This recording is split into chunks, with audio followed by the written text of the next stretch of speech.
I'm Jupiter Hadley, and today I'm going to be talking about game jams very briefly and what they are for people that aren't aware what game jams are. And I'm going to be highlighting a bunch of games that were made for political game jams or that have political themes that were made in short amounts of time for game jams. But first, I'm going to tell you a little bit about myself. So I'm a YouTuber. I record about 5,000 game jam games a year on a YouTube channel. So I play a lot of game jam games. I see a lot of different game jam games. And I record other smaller indie games. I write for various websites. I co-own 2 websites that do gaming reviews primarily, Big Boss Battle and Indie Games Plus. I am working for a publishing company where I am an adept games wizard, whatever that means, because video games have made up titles. And I do a bunch of other stuff. So yeah. How many people have participated in or are aware of what a game jam is? Wonderful. So I'm going to do this super quick. There are loads and loads of game jams that happen. You can do it solo, you can do it as a team. Some have judging, some have ratings. There are ones at physical locations, there are ones that not at physical locations. Most of the time there's diversifiers or something that makes your game unique or makes your game all follow the same sort of theme or pattern. And there's normally a huge time pressure. Some game jams are month-longs. Most popular ones tend to be 2 days, 3 days. And they're these basically events where people come together and make games. And they're really awesome. You should participate in game jams, just real quick if you're not. It's wonderful. It's great to work on small ideas. It's really fun. It's great to learn the best parts of development, the quickly prototyping ideas and getting them done. Game jams are something that I'm very passionate about and I think the developers should do more of. Sometimes there's prizes. You can join communities and it's just a great time. So this is like promoting my website. I run this website, which is indiegamejams.com, and it's an online calendar of all of the game jams that are happening anywhere in the world. There's a world map if you want physical locations. There's a calendar of all of the online areas. So if you ever need help finding a game jam, there's like millions going on all the time, it seems, and you can just find whatever you're looking for there. But we're here for political game jams, political game jam games.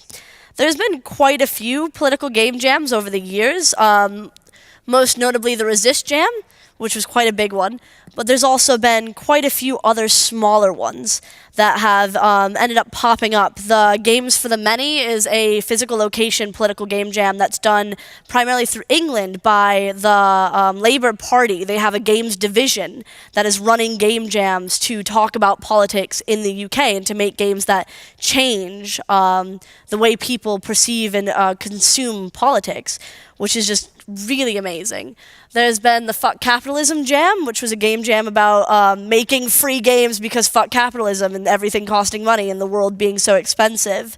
There's been loads and loads of just like resist-ish jams that haven't been as big as the Resist Jam, and that was looking to create games that resist oppression, oppressive authoritarianism in all forms, and it was with Indicade. There was just so many, there's been so many, especially recently, that have come up. And there's also game jams that aren't political themed that people put political games into because some games are political, and that's what people want to make. So I'm going to be showing you a selection of a bunch of different game jam games that are political that I really loved out of the 25,000 game jam games that I've played over the last few years. So you should check them out. The first one is called The Cat in the Haja. So this was a game made for the Resist Jam. And basically you play this cat, and they're just trying to live their life and go on the train. And from there, different individuals feel the need to talk to you and to be quite rude and say things about your hijab.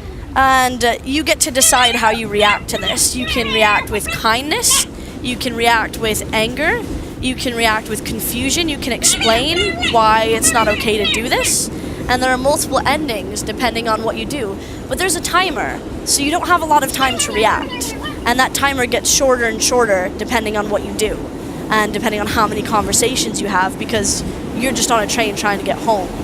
You're not here for all of this. And it's a super well done, very nicely made game that is super cute as well. And the multiple endings is really interesting. So you end up, I ended up playing it quite a few times just to see what the different reactions would end up being. This was made by AndyMan404 on itch. He's quite cool. A couple of his games come up in this. This game was made for Global Game Jam 2018. It's called 1977 Radio Audit, or AUT. And basically, you are the child of someone who's running the mafia in Italy. And this is based on a real human called Peppino Impastiotto. And he ended up being a political activist. He ended up very much rejecting everything that his family stood for, rejecting this empire that was built on so much violence and on so much, like, corruption. And he ended up breaking away from all of that and starting a radio station where he spoke about all of this injustice.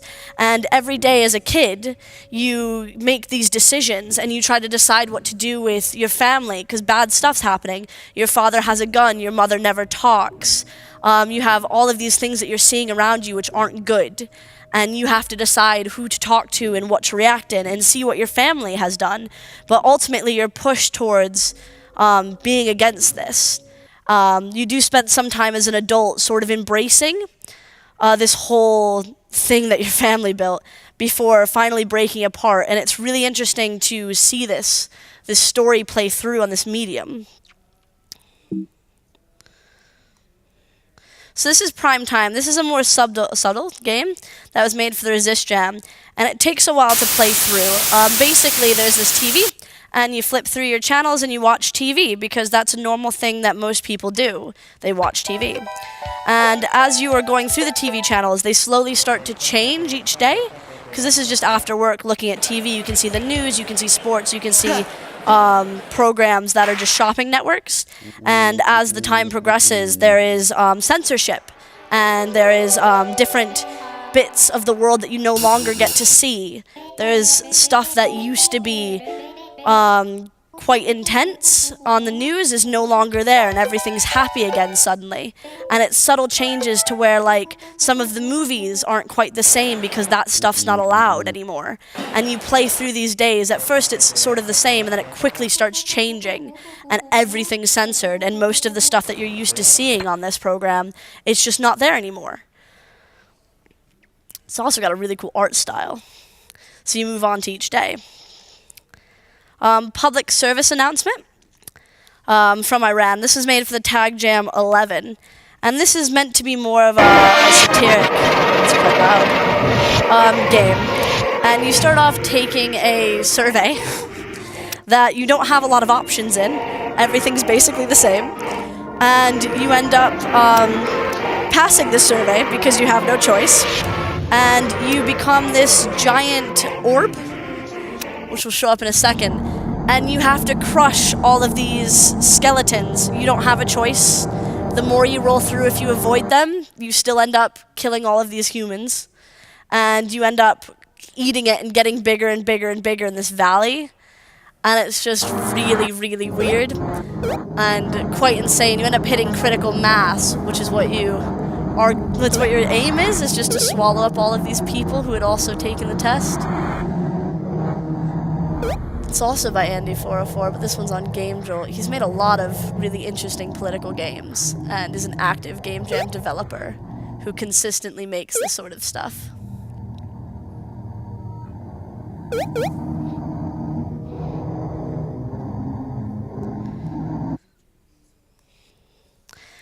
So, social commentary was made for the Ludum Dare, the 25th Ludum Dare, and you run this gun counter as a salesman with tons of money, and these customers come up and they either want their preferred gun size or they want a gun that matches their color. They're not very picky, and you're meant to give them these guns and just make money during your day. You have an average work day, which is a bit on the long side, and people will leave if you're too slow.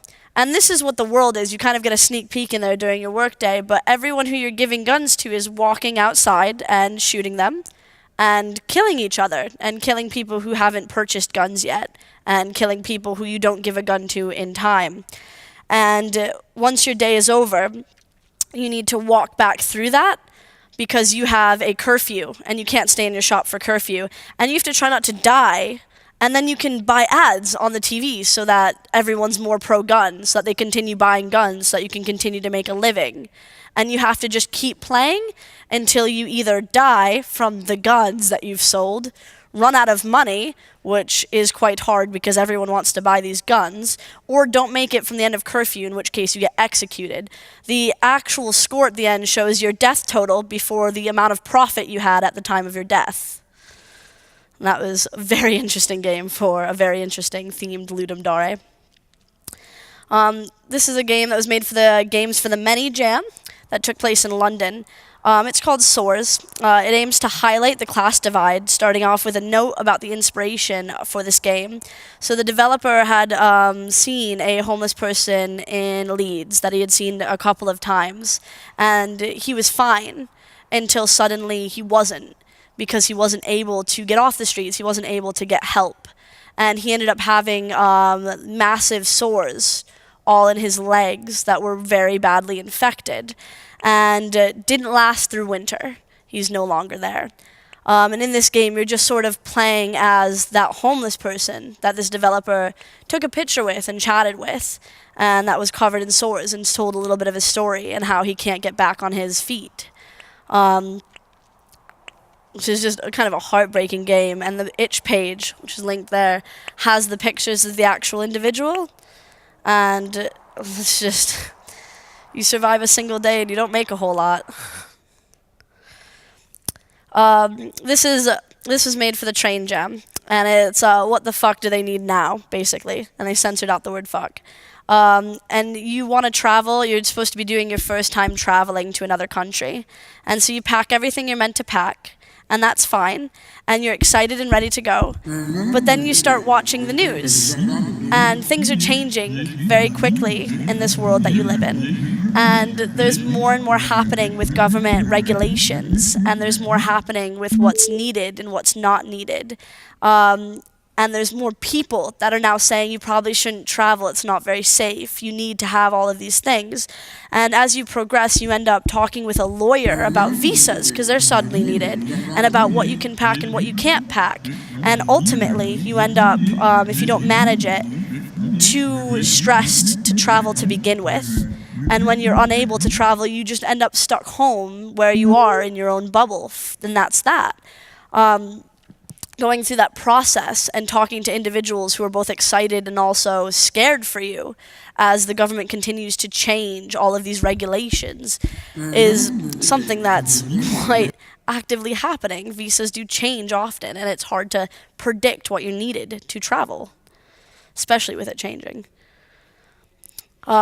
This is Shush from the Resist Jam, and it's a small game that's super colorful. And you play this giant hand, and you're basically crushing ideas of people talking because you don't like them. And you have a billboard that tells you how much you're liked, how much other individuals are liked. And you can make it so that people like certain groups of people. You can make it so that people fight certain groups of people.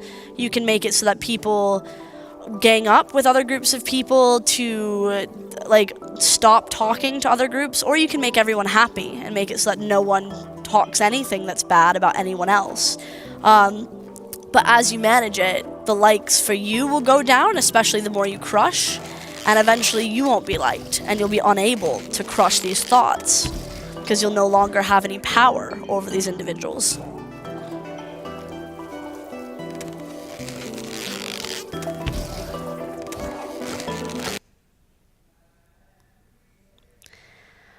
This game is made for the GX Dev Jam. It's Here's Your Fucking Papers.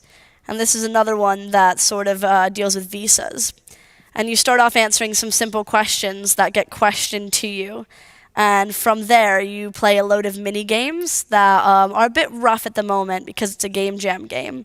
But they show the massive amounts of struggles and loops in a more fun way that it takes to actually get a visa. So these are different. There's 4 different chapters that you can play in trying to get a visa. And in this one, you're trying to lead that very slow paper through this massive maze and stop to get everything you need as you go. It ends up being quite intense. as more of the level has more dangers and more things that you can't actually hit yourself or your paper, these walls being one of it. But your paper also doesn't really want to go near you or near anything you're trying to get to, and it just makes it super, super frustrating, especially with all of these questions in between each mini game that are just sort of not listening to you, and they're people not quite understanding what you need. So this is more of a fun game jam game. It's Mr. President, Can You Explain the Hamsters from the I Want to Create game jam, which is by Click Team Fusion. And you play as the president, who is 3 hamsters inside of a human body, trying to convince everyone that they're definitely not 3 hamsters inside of a human body, and they're definitely someone who you've elected in office, and it's fine. And as you do it, you raise suspicion. And if you end up getting found out, you get thrown out of office. And if not, you continue to live your life as 3 hamsters, being the president. It was super funny. So he's completely normal, totally not actually hamsters. This is made for the anti-fascist game jam, trash fascist posters. This is a Bitsy game. And you end up walking through this town. And there's loads and loads of bad posters. There's some good posters. And you talk to individuals who are super positive about you destroying these posters. And you light a match and destroy each of these different posters that make other people feel uncomfortable. And as you do it, you find other citizens who agree with you. And they give you more matches so that you can continue to burn down these posters. There are good posters as well that just advertise normal things. And those posters can be left alone unless you have spare matches and feel the need to burn them. But mainly, it's just getting rid of really bad propaganda that's been put up all over your town. And it's a very cute game, and it's got a nice story to it. And everyone there is so positive. Everyone you talk to in the story is so positive and so affirming as you look at these bad things that need to be destroyed with fire.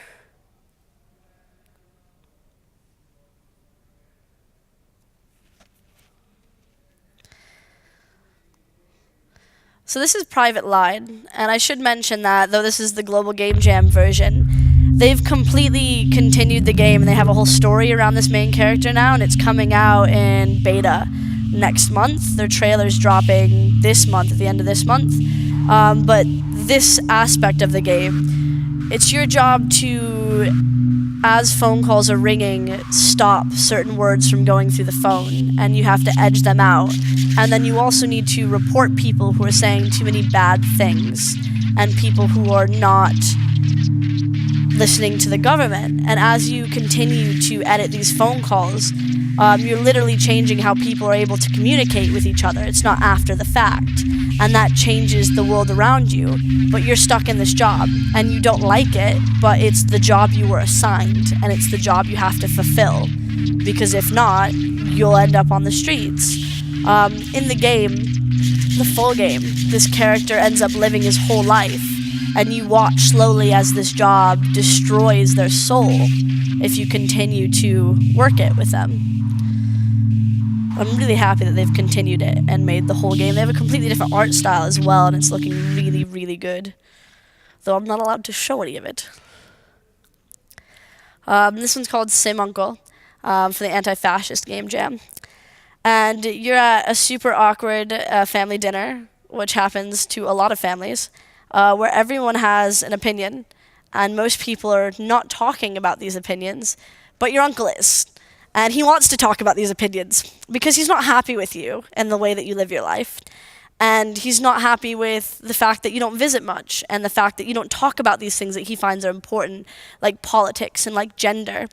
And as you speak to him, you get a very short amount of time to answer, and you can only see one answer.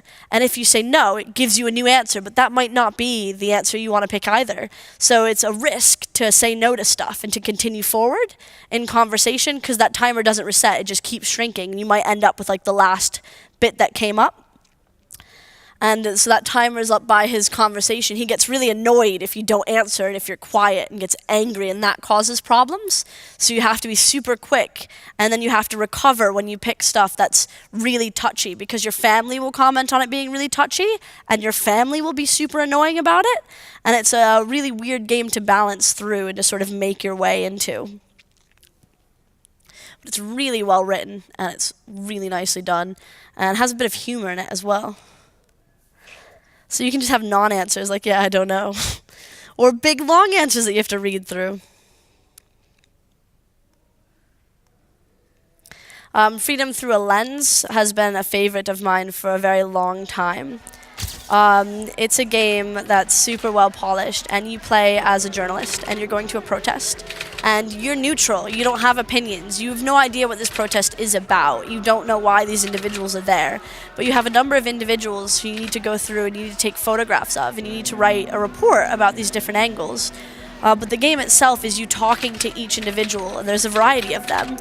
You're talking to this little girl first, and she has loads of opinions for someone of her age, and she's never listened to. So the fact that you're giving her time is amazing to her, and she'll talk and talk and talk. But you also see individuals who don't understand this protest. They don't know why people are doing this. They're fine with what's going on in the world. And you have people who are like, I don't care, I don't have an opinion at all. Like, I don't care either way. I was just wandering through the park. And you end up asking them questions like, but do you think this is meaningful, protests? And they give you sort of non-answers and don't want to be photographed because they don't want to be associated.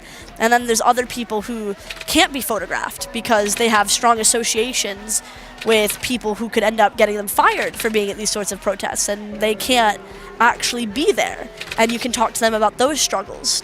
But it never actually tells you what the protest is about. It's just all of these different perspectives that you can end up looking at through the lens of this person that's just making an article on what's going on. And those are the different individuals you have to talk to. And a lot of them end up having blurred faces because she's not old enough to consent to being in your article, and other ones just can't be photographed. So those games didn't have a lot to do with Trump or America. And there are a lot of games that are made for game jams, especially after the elections, that had to do with Trump. There was like a lot of them very suddenly. There was a lot of similar games that were about building walls or running across borders or being Mexican. There was tons and tons of those. But I've selected a couple of very different or unique ones, and some of them are just funny to show you. The first one's Comb Over Monster Campaign Manager for the Ludum Dare 33. And you play a giant Donald Trump head. For President of the United States. And you're trying to win the election. And the entire time, audio clips from Donald Trump play. And basically you're tweeting out, and when you tweet it hits these signs, and they're voters who end up voting on your side. And there's other small deaths of campaign managers who are trying to, win votes. And you can just avoid them and continue to sway people, especially people who are undecided, as you tweet around the United States. Eventually you turn into a comb-over monster, where you can then destroy loads of the voters. They're no longer able to vote, so if you find an area populated by someone you're against, you can just crush it, and they can't vote anymore, so your percentage goes up. And that's the entire game. And it's quite interesting to play. It's very, very funny, and the controls are really nice. When Mexico sends its people, they're not sending their best. There's some great quotes in it. Believe me.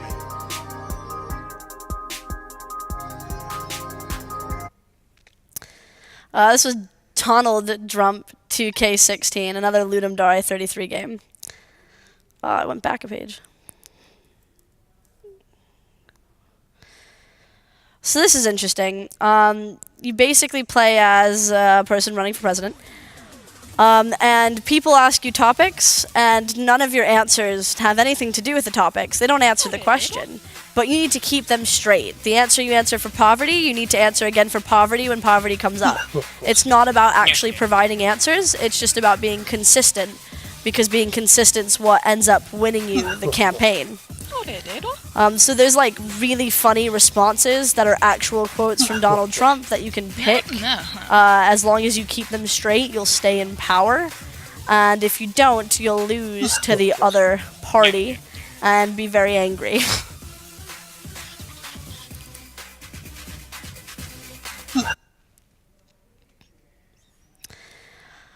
Trump Presents America was a Ludum Dare 33 game.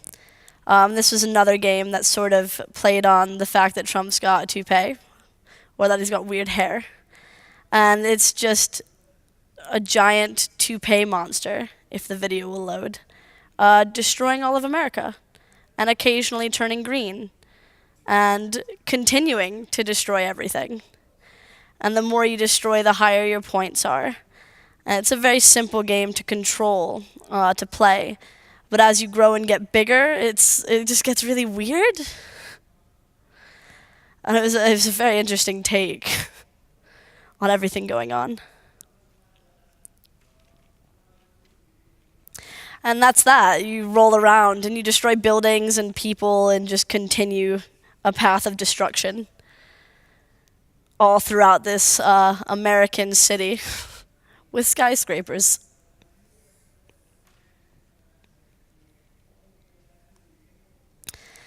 Zombies Come in Waves was a game jam game that was meant to sort of talk about the first 100 days. This was like if he's president for 100 days. It's made for the Global Game Jam 2018 and everything that's happened. It's really challenging, and it's meant to be really challenging. You're Donald Trump in a bathtub having a golden shower on top of a massive amount of well-dressed zombies who are leading you through the city, and you're meant to get coins, but you can't move a whole lot left or right, and so you die a lot. It says I like people who don't crash at you quite often. And there's also like sound bites of stuff that he's actually said.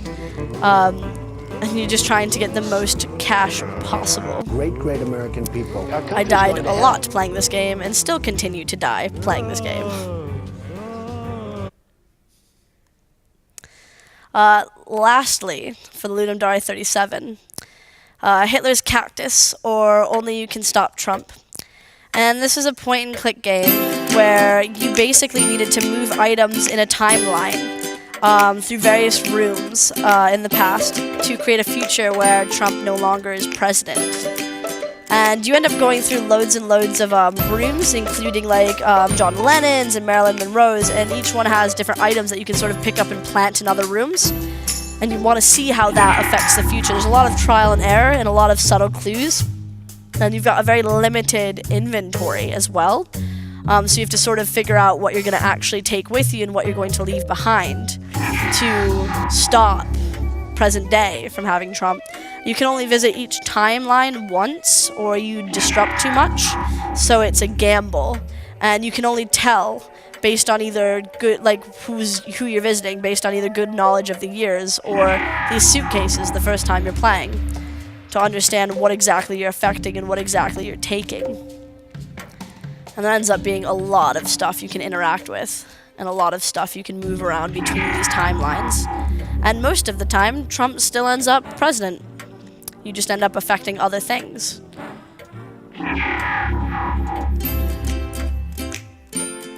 So he's still been elected president, but the smaller subheadings are things that you've ended up changing through moving through these timelines. And it's just a neat experience, especially to play through a couple of times. And those are all of the games that I've brought you today. So I hope you enjoy them and check some of them out. If you have Twitter and you follow me on Twitter, there's a link to these slides that you can find all of the Itch and Game Jolt pages and play them for yourselves. There's lots and lots of other Game Jam games, especially on those specific jams that were mentioned earlier, that are worth checking out as well. Thank you.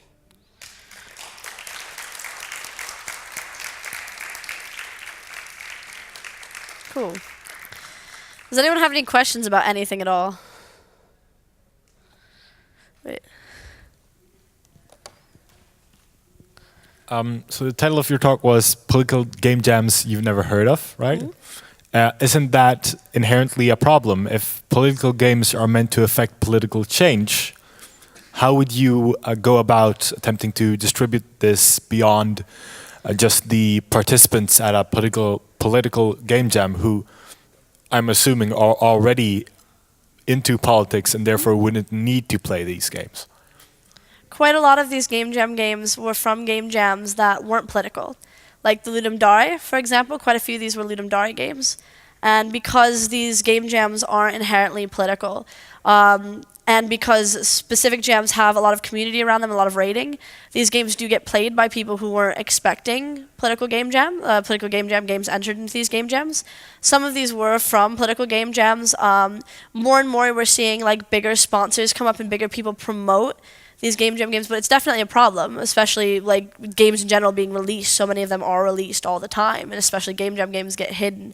I don't really know the answer in getting more people to look at these games. I'm hoping that by talking about them, more people look at them. And a few of at the start, Through the Lens and The Cat and the Hijab, were picked up by a lot of major websites because of their content, and them not being a part of, or them being a part of a political game jam that had such a big sponsorship behind it. I'm hoping that there's more highlighting of game jam games that matter, and game jam games that are made for more than just being fun. But that's something that needs to be worked on as a whole, I feel. And I don't know if there's like really an answer of how to get them seen more, apart from doing stuff like this and covering more of them. Anything else? Cool. Have a good day.